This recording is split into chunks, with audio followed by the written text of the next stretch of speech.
ഇന്ന് AI കടന്നു വരാത്ത മേഖലകളില്ല. മനുഷ്യന്റെ എല്ലാ ആവശ്യങ്ങൾക്കും AI ഉപയോഗപ്പെടുത്താനാകുന്ന വിധത്തിലാണ് കാര്യങ്ങൾ മുന്നോട്ട് പോകുന്നത്.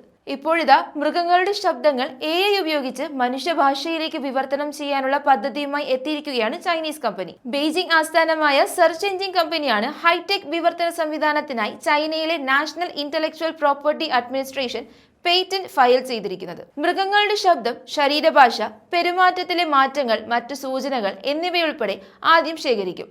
അതിനുശേഷം AI സഹായത്തോടെ പ്രവർത്തിക്കുന്ന ആപ്ലിക്കേഷൻ വിവരങ്ങൾ വിശകലനം ചെയ്യുകയും അത് മനുഷ്യഭാഷയിലേക്ക് മാറ്റുകയും ചെയ്യും. ഈ സംവിധാനം മൃഗങ്ങൾക്കും മനുഷ്യർക്കും ഇടയിലുള്ള ആഴത്തിലുള്ള ആശയവിനിമയവും ധാരണയും സാധ്യമാക്കുകയും വിവിധ ജീവിവർഗങ്ങൾ തമ്മിലുള്ള ആശയവിനിമയത്തിന്റെ കാര്യക്ഷമത മെച്ചപ്പെടുത്തുകയും ചെയ്യുമെന്ന് കമ്പനി അവകാശപ്പെടുന്നു.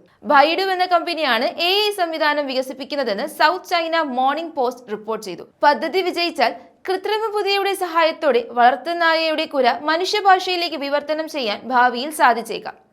പദ്ധതി നിലവിൽ ഗവേഷണ ഘട്ടത്തിലാണെന്ന് ബൈഡു വക്താവ് പറയുന്നു. പേറ്റന്റ് അപേക്ഷ ഫയൽ ചെയ്യാൻ സാധിച്ചതിൽ വളരെയധികം സന്തോഷമുണ്ട്.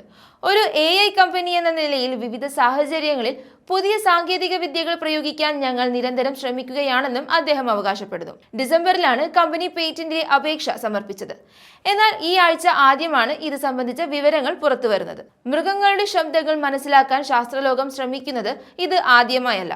വളർത്തുമൃഗങ്ങളിൽ നിന്ന് മനുഷ്യരിലേക്ക് വിവർത്തനം വാഗ്ദാനം ചെയ്യുന്ന നിരവധി ആപ്പുകൾ ലഭ്യമാണ്. എന്നാൽ അവയിൽ മിക്കതും മോശം റേറ്റിംഗ് ഉള്ളതും നല്ല നിലയിൽ പ്രവർത്തിക്കാത്തതുമാണ്. 2014 ഒരു സ്കാൻഡിനേവിയൻ ഗവേഷണ ലാബ് നോ മോർ വൂഫ് എന്ന ഉപകരണത്തിനായി 18.7 ലക്ഷം രൂപയിലധികം സമാഹരിച്ചു. എന്നാൽ 3 വർഷങ്ങൾക്ക് ശേഷം ഈ പദ്ധതി തുടരാൻ കഴിയാത്തത്ര ചെലവേറിയതായി എന്ന് പറഞ്ഞ് ടീം രംഗത്തെത്തിയിരുന്നു.